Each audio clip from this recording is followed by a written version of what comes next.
All right, hello Omaha District, good afternoon. Colonel Hudson here again. Going to do a short town hall just to kind of update you on where the situation are and answer some questions. We had some questions we didn't get to at the last town hall, which we'll touch on, as well as some new questions. But first, let me update you on the current situation. I'm going to talk initially here specifically about the greater Omaha area. We're continuing to see, on average, improvement in terms of the daily number of cases in the greater Omaha area. On the 14-day moving average, we're sitting at about 100. As of yesterday's numbers, today's numbers haven't come out yet, we were at 107 new cases on a rolling 14-day average. And so that shows a steady decline now for well over a week on the 14-day average. And the peak cases goes back to 29 May here in Omaha. Now, there was a brief spike about a week ago over in Pottawatomie County or Council Bluffs area where they had one day where it went up to 38 cases. But the last 4 days, they've been under 10, averaging less than 10 cases. I think there was one day which had 11 cases. Other than that, they've been in single digits, with the most recent report of just one new case over in the Council Bluffs. Also, Sarpy County has seen decreasing numbers as well. So we continue to be on the Phase 1 implementation here at the Zorinsky Building and here in the greater Omaha area offices. So that would include Offutt and out at our regulatory office here in the western side of town. So with that, I expect to continue on that track as those numbers continue to show improvement in the local area. So with that, the earliest we would move to Phase 2 would be right now, it looks like Monday the 29th of June, assuming the numbers continue to improve. Now, I'll talk more about the Phase 1 here in a minute, but let me also address our field offices, particularly our 6 hydropower plants. I've signed the MOA that was worked through between our union with Clint Schultz as the union president and Keith Fink, our chief of ops. I've been working closely over the last few weeks to develop what is the plan to get off of the split shift. Right now at our power plants we're working 2 shifts, 3 days for 12 hours per day per shift. And of course that's putting a lot of stress on our teams at the powerhouse, and we want to move off of that as soon as we can reasonably and safely do so. So with the new MOA now in place with the union, we'll be able to transition back to a more normal 410s, which we've historically worked with our teams at the power plant. We could do that as early as next week at several of our power plants, particularly I think we're looking at doing that at Fort Peck, Owyhee, and Gavin's Point. Might also do it at the other 3 based on the conditions there. Now, this revised plan, I hope at this point your union stewards have provided the MOA to you, or the draft MOA at least to you to look at. What we'll be doing is still keeping the 2 shifts separate, but working in the plant at the same time to the extent we can. So one crew might work on this unit or this project over here within the power plant, while the other unit works somewhere else in the power plant. And we want to continue to try to maintain that separation between the 2 crews as much as possible. Also using face masks when working in close proximity, as long as that doesn't create additional safety issues, right? Potentially in a confined environment, because you work in confined spaces on a regular basis in the power plant. You know, if you're welding in a confined space, face mask, you know, potentially isn't a wise thing to do if it's not, certainly if it's not a fire retardant material. So, you know, use of face masks need to take into consideration proximity of other workers as well as safety implications with that within the power plants. But I expect the safety officer each power plant, as well as the leadership of the supervisor in each power plant, to take that into consideration and balance the safety of executing the work and the safety benefits of wearing the mask. Out at our other field offices, a lot of that remains at the discretion of that supervisor based on the local conditions. For instance, up in Montana, there have been very few cases over the last few weeks, so there's no reason not to be working back in the office environment when appropriate. With that said, I leave it at the discretion of the supervisor to the extent that they want to leverage telework as well. Always be mindful of what the local community health departments and your local political leaders are putting out for guidance regarding the COVID. So that includes not just while you're at work, but while you're off duty, that you're following what's being put out by local leadership in your communities, because that varies significantly across our district. Certainly the Front Range out in Colorado and in the Denver, Colorado Springs area, that's a different environment than what we're seeing in a lot of our more rural locations. So with that, here at let me talk just real briefly about what we're doing here at the building. As those in the Omaha area should be well aware at this point, we have moved to phase 1 effective yesterday, which means that we're targeting to have approximately 25% of the workforce back in a more traditional work environment here at the headquarters. And to a large extent, I think we've achieved that. Certainly walking around the building, we have had an increase in the building load over what had been here previous weeks. We also are monitoring the conditions in the building very closely. We have the health station set up in the business, the copy rooms, so you can go in there on each floor if you want to take your temperature, if you're feeling a little warm. In addition, the security, the janitorial, and the cafeteria staff are all consistently wearing masks when in the common areas, just as we've asked all of our employees to do when in the common areas, or when in a position where you can't maintain 6 feet of distance from your fellow employees. We've asked you to wear masks here in the building, not only during phase 1, but also during phase 2. So with that, those are at least my opening comments here, and why don't we move to some of the questions. And like I said at the beginning, some of our questions were carryovers from last time that we didn't get to. Also, some of the questions came in through my anonymous email box as well. Also, Mike wanted me to note at the beginning, I think I failed to, that if your screen freezes up or glitches, you might just need to refresh. We are doing this through a wireless connection, so there's some potential hiccups there.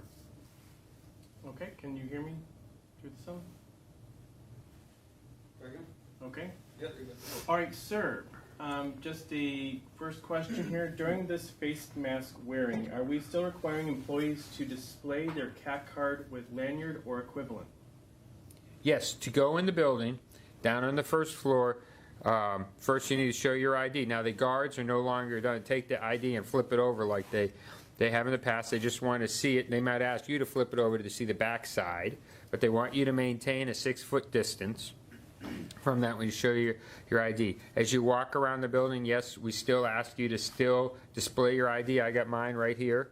So when I'm not here, when I'm off camera here, I'll put my ID back on as I walk around the building. So we still need to be displaying our ID. But you shouldn't need to be handing your ID to other folks, which would potentially cause cross-contamination, right? You could show it visually, and that should be sufficient.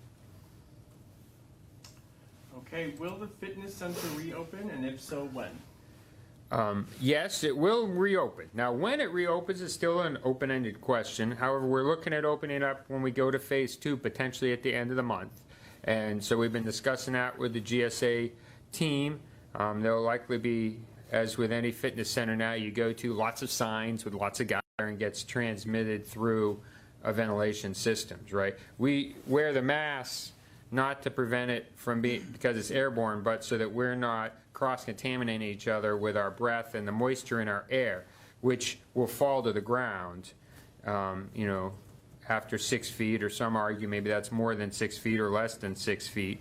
But there's right now, the consensus appears to be, at least from my reading of numerous articles, is that it's not an airborne disease, and therefore additional filtration in the air handling systems would be of little value in fighting the disease.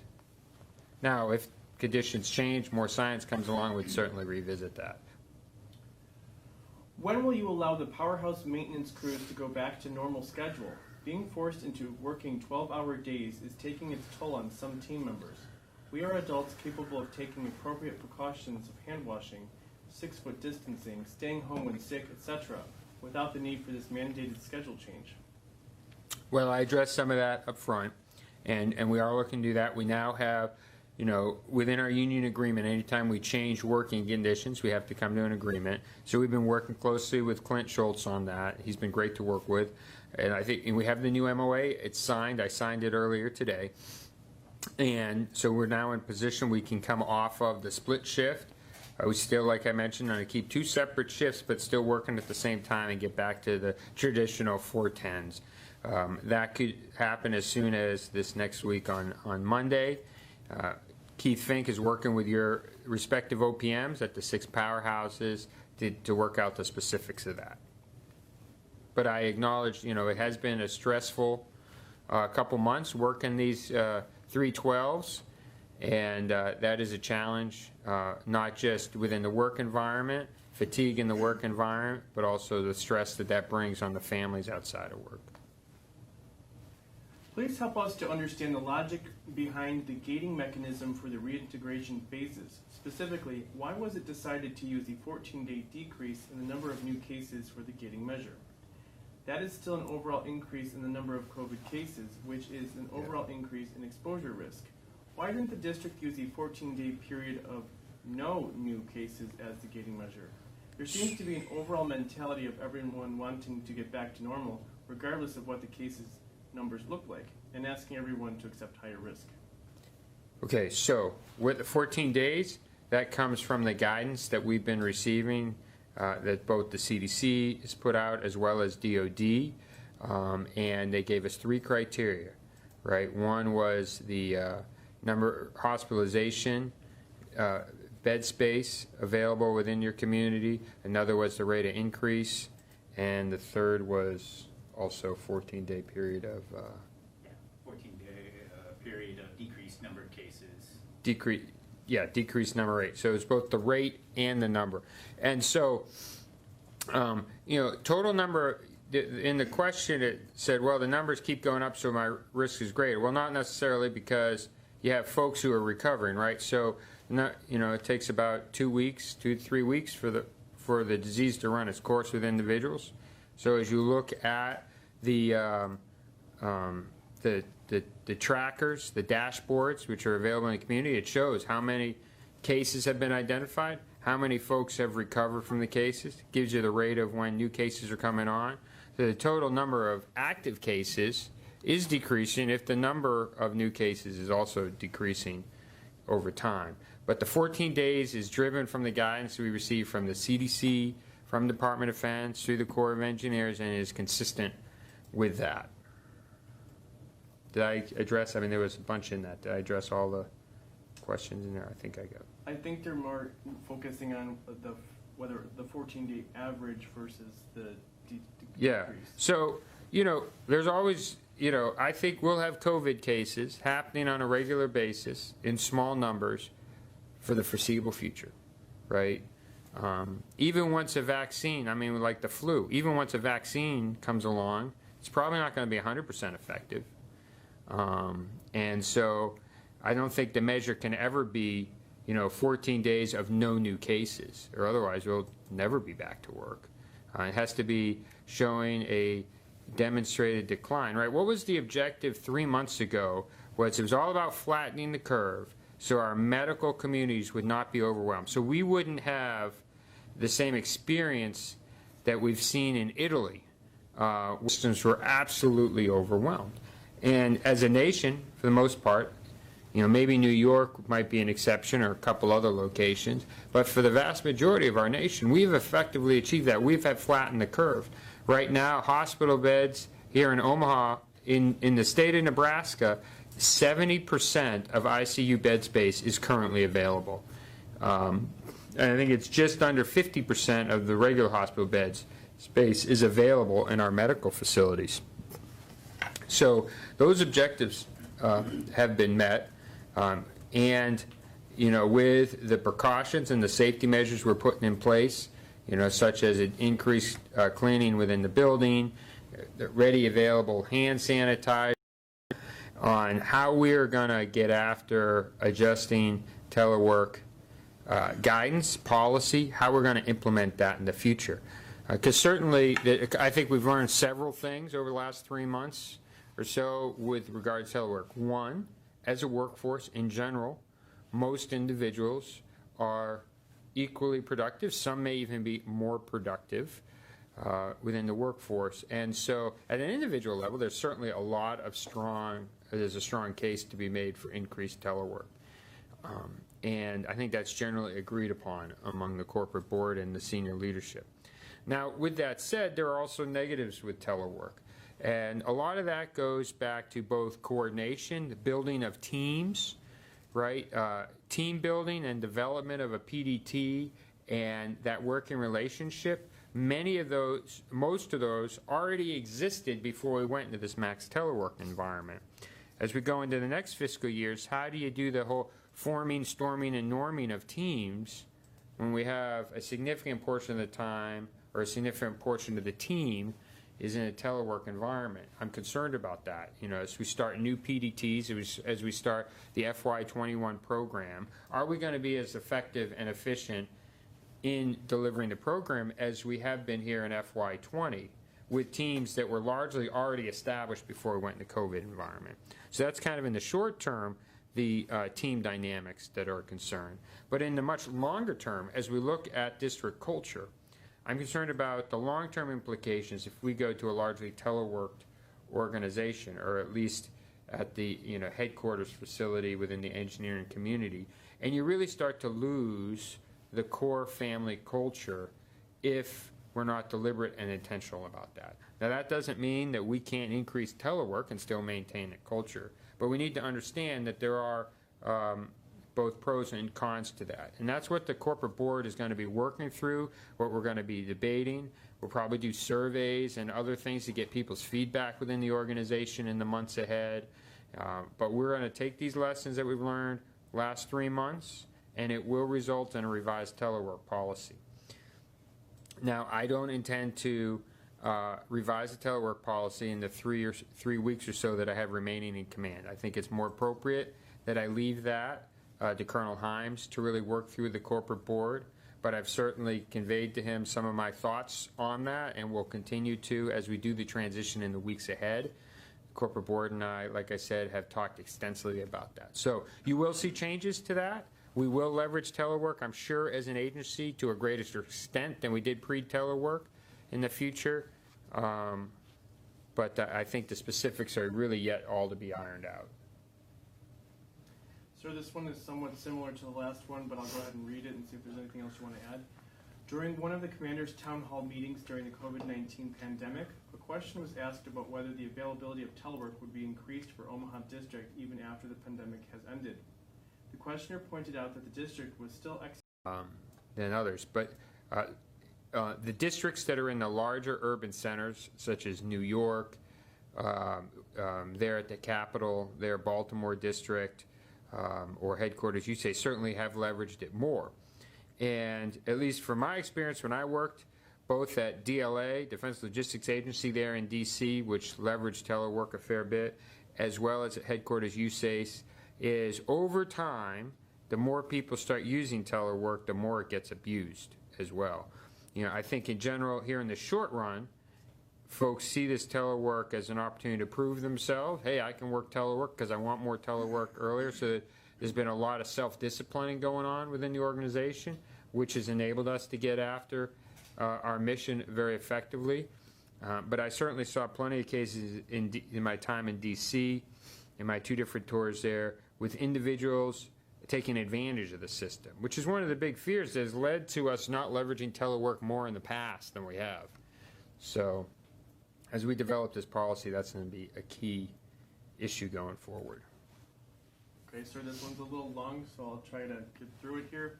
Upon reviewing the Omaha District reintegration plan, it seems as if the district's mission could be more effectively accomplished by continued maximum telework, at least for employees whose jobs allow for it, until it's truly safe to return to the office. For example, there's a COVID-19 vaccine or proven treatment.